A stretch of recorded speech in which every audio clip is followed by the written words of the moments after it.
Listen, folks, these are one of the issues that really, really concern me. It's one of the most alarming issues facing this country. It's an issue that I'm dealing with, so it's personal to me.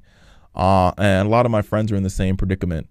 It's an issue we've seen no action from Washington on, but an issue that affects 37 million Americans.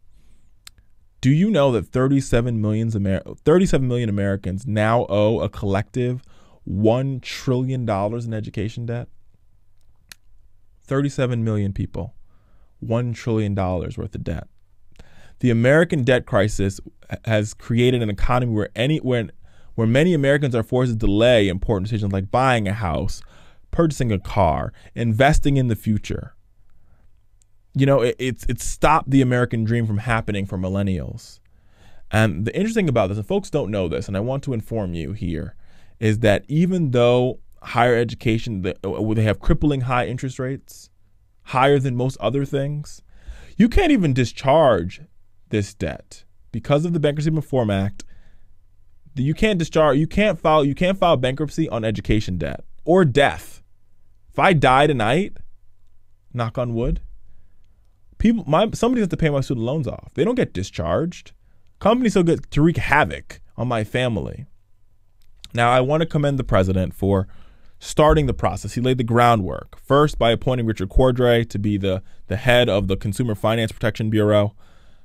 Cordray has come out very strongly to sort of advocate for these private loan companies and the borrowing, what they're doing to America's youngest consumers. But the thing that's most interesting that I want to point out to you is that during the economic downturn of 2007, we saw banks and corporations and homeowners get a fair chance to refinance, to get a lower interest rate, to get a stay, to get a modification to their loans, to make their mortgage payments lower, blah, blah, blah, blah, blah. Those benefits were never afforded to those students or those millennials who are dealing with that same type of problem in this economic downturn. They were given to them. They never got a chance. They never got opportunity to make it out. Nothing. Nothing. The government's interest rate right now is 2.2%. Sometimes, depending on how good your credit is, below 2% you're paying on interest. People are buying houses for 3%.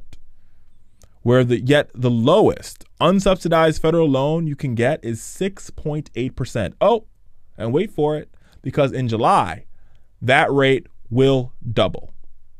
You heard me? That rate will double for your Stafford loans. You hear me, America? You see the problem here? When you talk about equity and fairness, and I'm not one to talk about ageism, but I'm not. But you look at our Congress. Our Congress is three things: pale, stale, and male. And they don't give two craps about the millennial generation. They don't give two craps about students. They don't give two craps about what the students are going through. We're not asking for much. We put H.R. 4170, the student loan debt forgiveness bill, in the Congress. They wouldn't even give it a hearing. Costs too much. Can't afford it. America's gone broke. We're not too broke for two wars. We're not too broke for a prescription drug bill. We're not too broke for tax cuts for millionaires and billionaires and corporate jet owners and tax loopholes for oil companies. But we're too broke to help the future of the American dream.